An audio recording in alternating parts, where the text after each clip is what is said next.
Welcome to week 2 of my 100,000 FTMO verification. In this video, I'll share my weekly plan and results. No BS, let's go.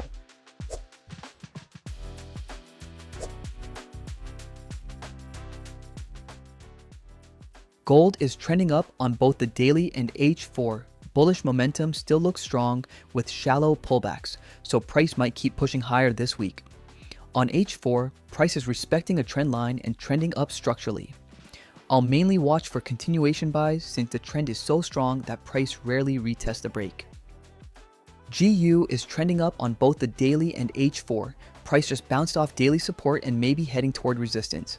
On H4, price is trading inside a small range. I'll wait for a range break, then look for setups. Since the overall trend is up, I'll be cautious with sells and only consider selling if the H4 trend turns down. GJ is trending up on both the daily and H4. The last daily bullish engulfing candle shows a possible momentum shift from sell to buy. On H4, a support buy setup already formed after a trendline break with H1 and M15 trend shifts as confirmations. I'll wait for price to pull back into the marked zone so I can enter with a better risk to reward, ideally a 2.5R to 3R target. UJ is trending up on the daily but down on H4. The recent bearish candles look strong, so I won't consider buying unless we get a bounce off daily support. On H4, price is back in range. I won't pay much attention until a clean range break happens.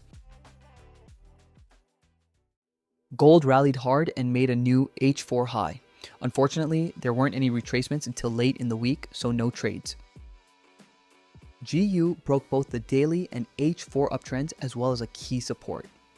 I considered taking a sell at the red arrow but passed for two reasons. On H1, the first break wasn't clean since price closed back above the zone.